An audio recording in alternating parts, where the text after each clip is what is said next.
welcome back to my channel. For today's video ay pag-usapan natin ang isang utang loan application.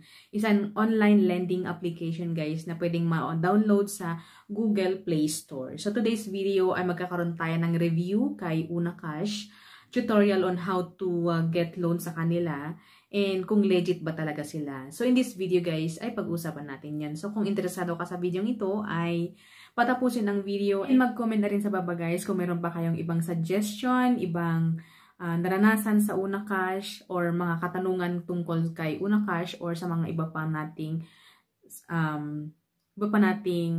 content. So, let's go. Alright guys, so yun na nga pag-usapan natin si Unacash guys. So si Unacash ay pwedeng ma-download sa Google Play Store. Pero wag muna kayo mag-download guys. Panoorin nyo muna ito para may matutunan naman kayo or kung ano ba talaga ang meron kay Unacash. Kung legit ba siya or kung paano ba yung proseso sa paglo-loan kay Unacash.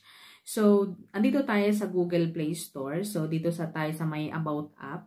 So, ang Unacash daw guys is credit line usage. Pwede kang mag-cash loan, loan sa Lazada, and shopping loan installment up to 0 interest or 0% interest. So, diba guys? Amazing siya. So, yun guys. So, sabi dito, credit line amount is minimum of 1,000 pesos and maximum of 50 pesos.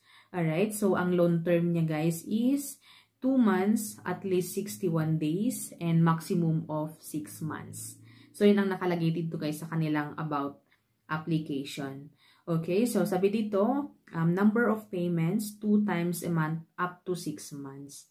Up to 6 months, alright? So, monthly interest rate is 16% per month. And Unacash credit line from 0% depends on the merchants. And then, isa pa dito, sabi dito, Lazada loan, sa pag maglo-loan tayo using Unacash sa Lazada is 13% a month daw po. And disbursement fee, wala po daw siyang fee, so 0%.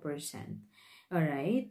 So, penalty is 25%.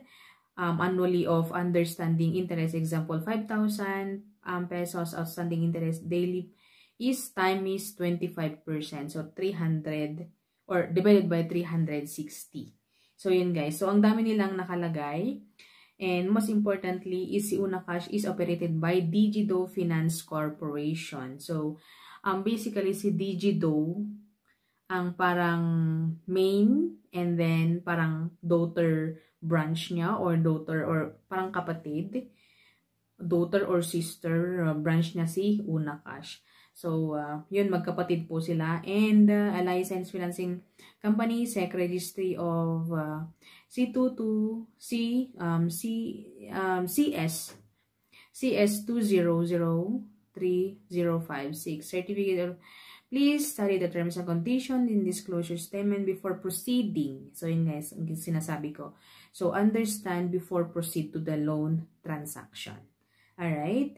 Yun guys, and pagmamayari daw ni Digido Finance Corporation si Unacash.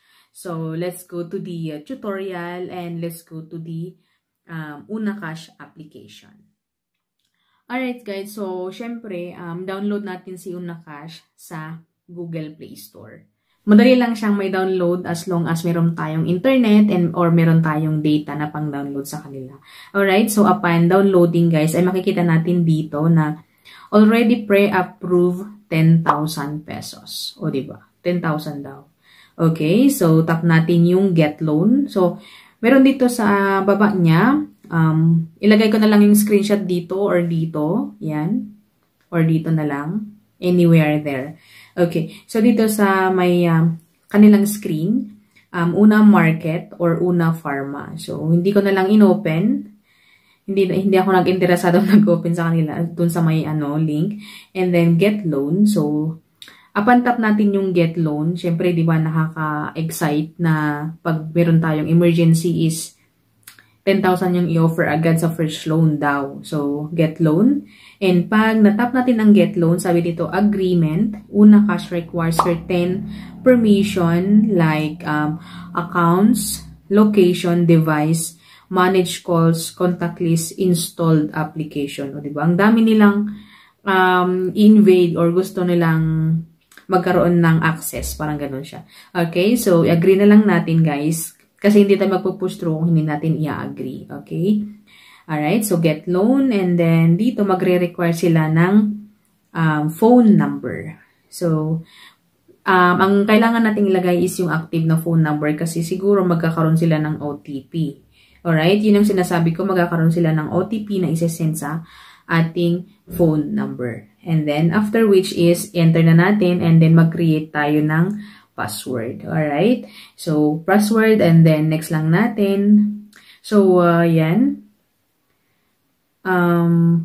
Magre-register pa tayo ng PIN code sa kanila. So, maglagay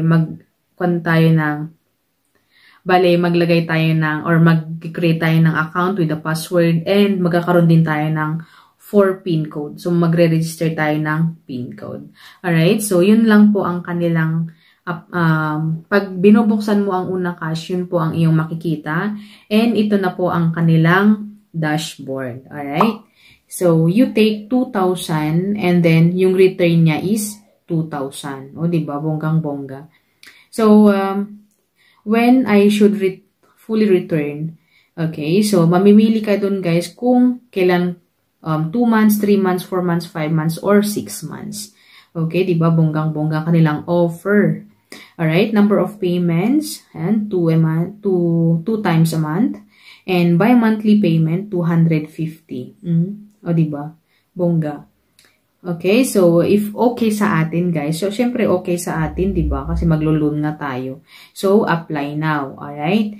And then, pag sa top natin ng apply now, yun na ang kukunin nilang ating personal information like ating name, last name, birthday, birthplace, gender, civil status, etc., address. So, basically is yung mga kinukuha nilang information sa mga ibang loan application is ganun din yun guys, ang kukunin nila dito sa Unacash. So, yung address natin, ayan, and yung emergency contact. So, tatlo po guys, tatlo ang kanilang kukunin na emergency or reference number. Okay, yung reference number na in case na hindi na tayo makontak, ganyan. So, yun ang kanilang kukontakin. Okay, so after natin nilagay ating mga emergency contact numbers or ating reference number is, ang next naman is take photo. Okay, so photo ng ating ID. Kung ano man ang valid ID na meron tayo is pwede nating magamit. Alright, and then of course is ating selfie. Ayan, mag-selfie-selfie. So ito guys, ang kanilang, ito guys yung mga pwedeng gamitin na IDs kay Unacash.